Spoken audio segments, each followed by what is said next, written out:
এক লোক মান্নত করেছে, মান্নত বলে আল্লাহ আমার একটা মেয়ে সন্তান, যদি তুমি এবার একটা পুত্র সন্তান দাও তাহলে দুটো পীর সাহেবকে দাওয়াত করে খাওয়াবো। দুটো, ভালো করে বুঝবেন কথা, বোঝানোর জন্য বলছি, দুটো পীর সাহেব দাওয়াত করে খাওয়াবো। আল্লাহর কি কল, সেবারও দিয়েছে মেয়ে সন্তান। মনটা খারাপ হয়ে গেল, ফের একবার চান্স নিয়েছে পরের বছর, তখন আবার মান্নত করছে, বলে আল্লাহ যদি এবারে তুমি আমার একটা পুত্র সন্তান দাও মসজিদের ইমাম সাহেবকে দাওয়াত করে খাওয়াবো। আল্লাহর কি কল, সেবারও দিয়েছে মেয়ে। খুব গন্ডগোল, বুঝলেন? এবার ফের যখন মেয়ে হয়েছে পরের বার আবার চান্স নিয়েছে, এইবার রাগের মাথায়, ও তো জানে আমার ছেলে হবে না, এখন রাগের মাথায় নিয়ত করেছে আল্লাহ এবার যদি আমার পুত্র সন্তান হয় শয়তানকে দাওয়াত করে খাওয়াবো। এখন কথা দেখেন, পীর সাহেব পাওয়া যায়, ইমাম সাহেব পাওয়া যায়, শয়তান কোথায় পাবেন আপনি? এখন মান্নত বিবি বলছে মান্নত যখন করেছো পূরণ করতে হবে, আর সেবারে কি কল আল্লাহ পাক একটা ছেলে সন্তান দিয়েছে, এবার শয়তান কোথায় পাবে? তিনবার রিস্ক নিল। প্রথম বলল আমি পীর সাহেব খাওয়াবো, মেয়ে হলো। তারপরে আবার নিয়ত করলো যদি ছেলে হয় ইমাম সাহেব খাওয়াবো, তাও মেয়ে হলো। আর যেই রাগের মাথায় নিয়ত করেছে আল্লাহ যদি পুত্র সন্তান হয় শয়তান দাওয়াত করে খাওয়াবো, আল্লাহ পাক সেবারই পুত্র সন্তান দিয়েছে। এইবার কোথায় পাবে শয়তান? মনটা মলিম করে রাস্তায় ঘুরছে, বউ বলে দিচ্ছে দেখো খবরদার কি করে কি করবে আমি জানি না, তবে শয়তানকে কিন্তু দাওয়াত করতে হবে, নইলে মান্নত করে যে ছেলে বাঁচানো যাবে না। ও লোক এখন রাস্তার ধারে মনটা মলিম করে চলে গেল।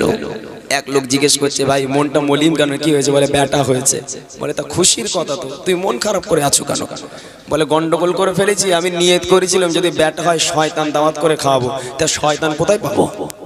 তা লোকটা বলে তুমি একটা কাজ করো, তুমি পীরের দরবারে যাও। রাগ করবেন না যেন কেউ, বুঝবেন আগে আমার কথা।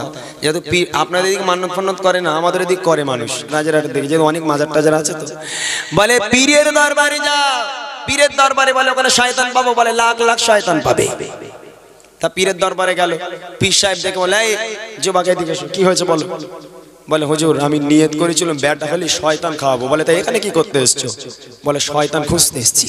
পীর সাহেব গেছে রেগে, বলে পীরের দরবারে লোক আল্লাহকে খুঁজতে আছে, তুই শয়তান খুঁজতে এসেছিস? বলে মেরেছে এক লাঠি, একদম বাবারে মারে বলে পালিয়েছে। এখন মনটা খারাপ করে রাস্তায় রাস্তায় ঘুরছিল, ইমাম সাহেবের সঙ্গে দেখা হয়েছে। বলো ভাই কি ব্যাপার, কি হয়েছে? বলে পীর সাহেবের দরবারে গিয়েছিলাম, পীর সাহেব মেরেছে। বলে কেন? বলে পীরের দরবারে গেছিলাম শয়তান খোঁজার জন্য, শয়তান পেলুম না, পীর সাহেব মেরেছে। বলে কেন শয়তান কেন খুঁজছো? তখন ওই লোক বলছে বলে আমি নিয়ত করেছিলাম যে আমার যদি বেটা হয় শয়তানকে দাওয়াত করে খাওয়াবো, আল্লাহ আমার বেটা দিয়েছে, আমার মান্যতা এখন পূরণ করতে হবে, এখন আমার বেটা হয়েছে শয়তানকে খাওয়াবো, কোথায় শয়তান পাওয়া যাবে? তখন ইমাম সাহেব বলছে বলে তুই ইমামদের বাদ দিয়ে আমরা রয়েছি, ইমাম সাহেব বাদ দিয়ে শয়তান খুঁজিস কেন? বলে আপনাদেরও খাওয়াবার জন্য চেয়েছিলাম কিন্তু হয়নি, মেয়ে হয়েছে, ওই জন্য শয়তান দাওয়াত করেছি, শয়তান মান্যত করেছি। এবার আপনারা বলেন কোথায় শয়তান পাওয়া যাবে? তখন ইমাম সাহেব বলছে যাও চলে যাও, পরপর 3 জুম্মা, পরপর 3টে জুম্মা শুক্রবার মসজিদে যাবে, মসজিদের বারান্দায় সবার আগে আগে গিয়ে বসে থাকবে এবং বসে বসে দেখবে যে সবার শেষে ঢুকবে এবং সবার আগে বেরোবে। এই আমল যদি কেউ 3 জুম্মা পরপর করে তাহলে সে মানুষ নয়, সেই মানবরূপী শয়তান। ভালো করে বুঝবে। এখন ওই লোক কি করলো, জুম্মার দিন চলে গেল সবার আগে মসজিদে, মসজিদের বারান্দায় নামাজ পড়ছে আর দেখছে কে সবার লাস্টে আসে আর কে সবার আগে বেরোয়।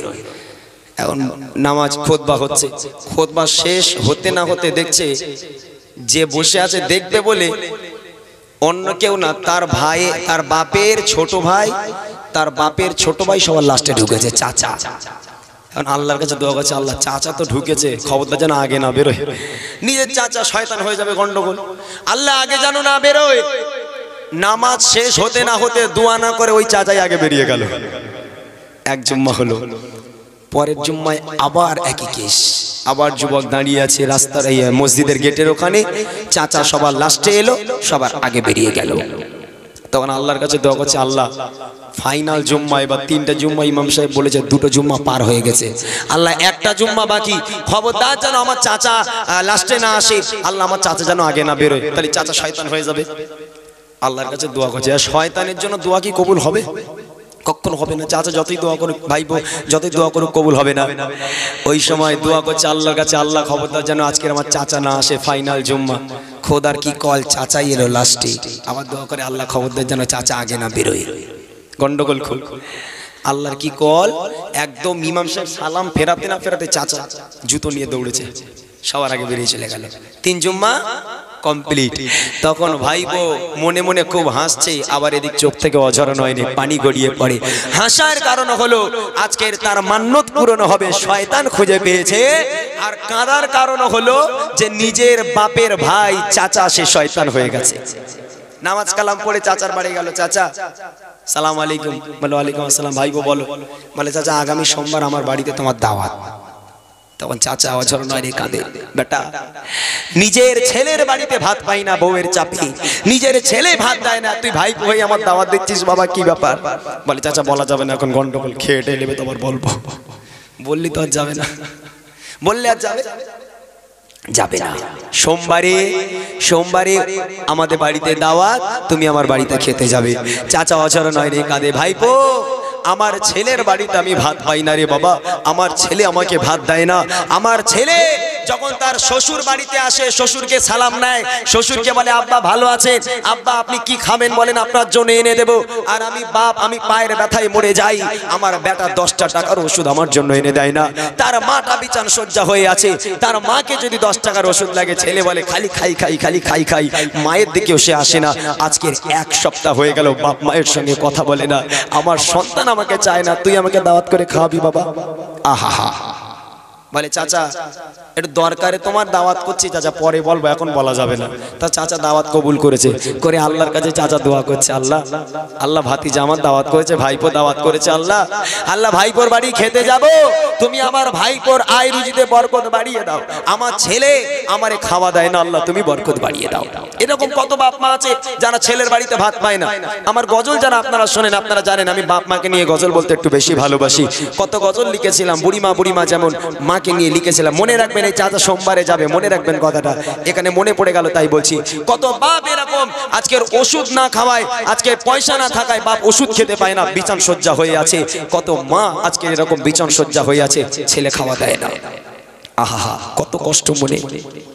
এই নবী পাকের উম্মত উম্মতিরা, এই মুসলমানেরা কানটা খাড়া করে শুনে রাখুন। আল্লাহ পাক কালামুল্লাহ শরীফের মধ্যে বলেন, ওয়া কাযা রাব্বুকা আল্লা তা'বুদু ইল্লা ইয়্যাহু ওয়া বিল ওয়ালিদাইনি ইহসানা।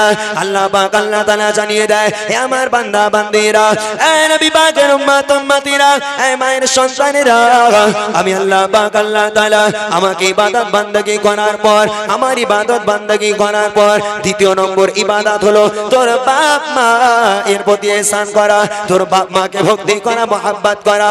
না না না, আজ কত মুসলমান, কত মায়ের সন্তানেরা বাপ মাকে খেতে দেয় না, বাপ মাকে খেতে দেয় না, বাপ মা বিছান সজ্জা হয়ে যায়। কত মা ভিক্ষা করে, কত মা লোকের বাড়ি কাজ করে, সন্তানেরা আয়েশ আরামে জিন্দেগি গুজারে, কিন্তু মা বাপ খেতে পায় না। রব্বুল আলামিন আল্লাহ, রব্বুল আলামিন আল্লাহ প্রত্যেক সন্তানকে মা বাপের সেবা করা তৌফিক আপনি দিন আল্লাহ। আমরা কত দোয়া চাই, ইমাম সাহেব মুয়াজ্জিন সাহেব দোয়া চাই, সন্তানেরা পরিবর্তন হয় না। সন্তানেরা কেন বোঝে না? আল্লাহ পাকের কালাম বলে, আল্লাহ পাক আল্লাহ তাআলা তার ইবাদতের পরে দ্বিতীয় নম্বর ইবাদত হলো বাপ মায়ের সেবা করা, বাপ মাকে ইত্তেবা করা, বাপ মাকে মহব্বত করা, ভালোবাসা। কত মা এরকম আজকের বিহারে প্রাণ হারায়, কত বাপ এরকম না খেতে পেয়ে প্রাণ হারায়। আবার কত মায়ের সুসন্তান আছে জান জান জান বাপ মায়ের কবরে গিয়ে, বাপ মায়ের কবরে গিয়ে হাত দুখানা তুলে চোখের পানিটা ছেড়ে আল্লাহর কাছে দোয়া করেন, রব্বির হামহুমা কামা রব্বায়ানি সগীরা, রব্বির হামহুমা কামা রব্বায়ানি সগীরা।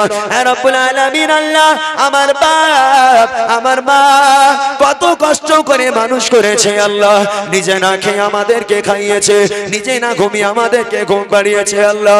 দুটো চোখের পানি ফেলে আল্লাহর কাছে কান্নাকাটি করো। ফেরেশতারা আল্লাহকে জিজ্ঞেস করে, আল্লাহ আপনার এই বান্দা কাঁদে কেন?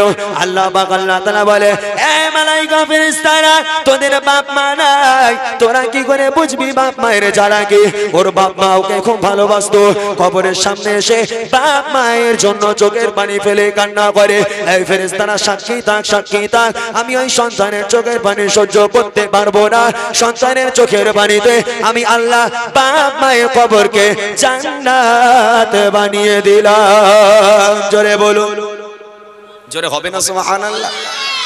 যা ফেরেশতা তোরা সাক্ষী থাক, আজকের আমার এই বান্দা 2 ফোঁটা চোখের পানি ফেলে বাপ মায়ের জন্য কান্নাকাটি করেছে, আমি আল্লাহ পাক ওর বাপ মায়ের কবরকে জান্নাতুল ফিরদাউস বানিয়ে দিলাম। কত মায়ের সন্তান এরকম বাপ মাকে খাওয়াতে হয় না, এদিকে মানুষ সব ভালো, এদিকে বাপ মা একদম আল্লাহর ওলি সব ফেরেশতা এদিকে। হ্যাঁ আমি যতটা দেখেছি এখানে ভালো সবাই। তবে বাপ মা কি জিনিস আল্লাহ পাক কোরআন শরীফের মধ্যে বলে, ওয়া কাদা রাব্বুকা আল্লা তা'বুদু ইল্লা ইয়্যাহু ওয়া বিল ওয়ালিদাইনি ইহসানা। এ আমার বান্দা বান্দিরা, আমি আল্লাহ পাক আল্লাহ তাআলা আমার ইত্তেবা আমার ইবাদত বান্দেগি করার পর দ্বিতীয় নম্বর ইবাদত হলো তোর বাপ মায়ের প্রতি ইহসান করা, তোর বাপ মায়ের তাসিম করা। আল্লাহ পাক বলছে, সে আল্লাহর কথা কেউ কাটতে পারবে? চাচা সোমবারে যাবে বা সোমবার